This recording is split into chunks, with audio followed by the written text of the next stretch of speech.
All right. So I'm not even going to lie to you guys.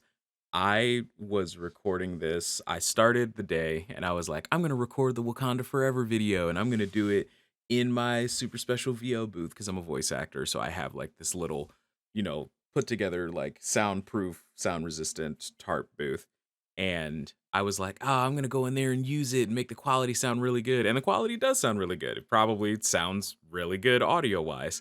And then after I finished recording it, the trailer for season one dropped, and apparently it's coming out in 4 days, and it's gonna start on January the 10th. So I ain't got time for that shit no more. So hopefully no one has a big issue with me recording it like this. Hopefully it sounds perfectly fine. It absolutely should. I mean, the first four videos were recorded this way. Um, Either way, hello, everybody. Is Null the first big bad of Marvel Rivals? Why are we guiding his essence around the map to get it underground? What exactly did Shuri hire the Guardians of the Galaxy to go to Klyntar for? Hello, everybody. My name is Riddler, wrong universe, I know, and welcome to Marvel Rivals Season 0 Light in the Darkness. If you've been watching all my videos on the lore for Marvel Rivals up until now, firstly, thank you so much. I've appreciated all of the support. And secondly, you know that we last left off with King T'Challa's worrying revelation that the god of darkness, the King in Black, the father of symbiotes, Null, has corrupted Bast. And in this video, we're going to actually go over how that happened, and it all starts with the perfect human, Adam Warlock. We actually first see Warlock before the entanglement even starts. He has been instinctively entered into his regenerative cocoon, which is a defense mechanism that has kept him alive many times in the wake of cosmic disasters. Adam, in general, is way more powerful in the comics and seemingly in the actual fiction of the narrative of Marvel Rivals. But either way, Adam is roused from his nappy time cocoon by a vaguely familiar bearded man. He laments how similar the bearded man is to Adam, in that they are both getting a good long nap while the universe burns to the ground. Adam soon realizes this old man is in fact Odin, deep in his Odin sleep thanks to the machinations of his son Loki. Once his cosmic senses are awake and thrumming again, Adam's consciousness bumps against a weirdly aggressive Bast. Note that she doesn't necessarily seem possessed here, unlike we talked about in the last video, but Adam thinks of an issue. The Wakanda he knows is still a nation on Earth.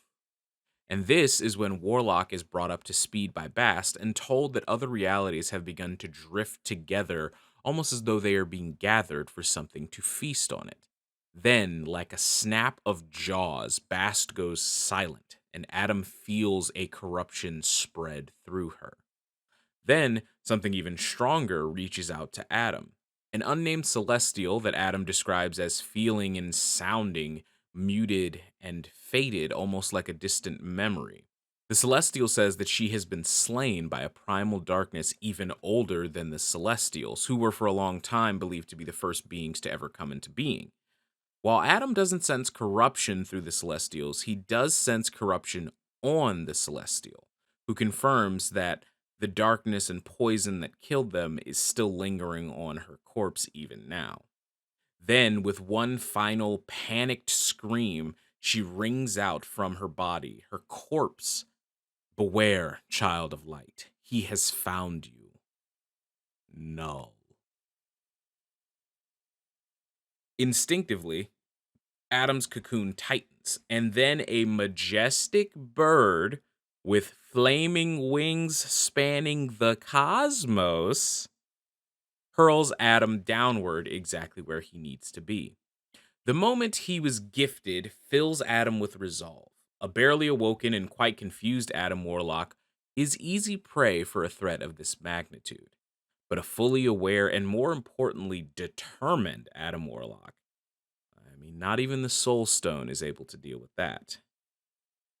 I'm just going to pause right here for a second because Klyntar has a lot going on, so I don't want to wait until the end to explain everything. But hey, a cosmic flaming bird whose wings span the cosmos? I mean, That is basically confirmation that the Phoenix Force and its avatar, Jean Grey, are almost certainly not only going to be joining the game, but they will be joining very soon.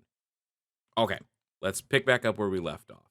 So now we join Star-Lord, Rocket Raccoon, and Groot as they crash their spaceship into the ship graveyard that orbits Klyntar, while Quill pouts and Rocket scrambles about looking for parts to fix the Milano, their ship, as quickly as possible. Star-Lord begins to fire off on some approaching symbiotes before an explosion scares off most of the encroaching numbers.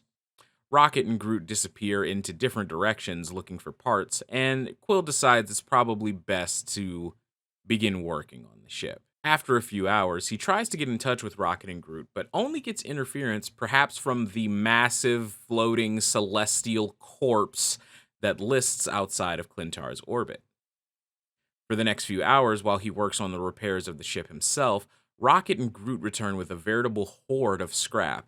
The three squabble over how to do the ship's repairs before Quill reveals his genius, I want you to hear these air quotes, genius plan of using the Milano's hyperdrive to enter the negative zone and swap places with the Celestials' remains. After a quantum buttload of technobabble, the Guardians board the Milano and thoom upward.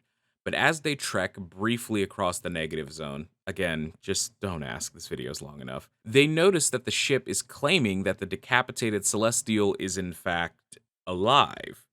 The corpse begins to shudder as a giant black mass seemingly forms on the husk of the Celestial. The scanner picks up a scan of a person-shaped symbiote in a glowing cocoon of some sort. Star-Lord makes an executive decision to say, nah, fuck that, which I actually agree with for once, good job, Quill, and reverses the maneuver, which brings the Guardians back to Klyntar's surface. Now, let's jump to or should I say, a Nether Realm. Venom is with Magic, who has them on lockdown, seeing as they aren't from around, where they are in the Nether Realm. Venom isn't sure where exactly they are from, even. Both the symbiote and Eddie Brock hail from a reality that was erased by the time stream entanglement. Magic lets Venom out of the trap they were in, just as Venom is beamed a message / thought / feeling from the symbiote hive mind. They beg them to come to Klyntar to slay Null before he is awake enough to kill everything.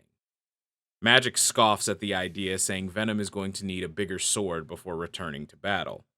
Venom, strangely enough, agrees with this, thinking that they need to get their hands on All Black, the Necro Sword, which was once wielded by Null and boasted enough power to slay a Celestial. Venom, Venom allows the symbiote to form a brief bond with Magic, who is willing to help but not leave. Luckily, the bond gives the symbiote access to Magic's mutant portaling powers, and Venom bamfs away. There they stood, on the corpse of a Celestial orbiting Klyntar, and as they began to pull free the Necro Sword, a cosmic cocoon floated into reach, a cocoon whose presence awakens what is left of the Celestial's consciousness.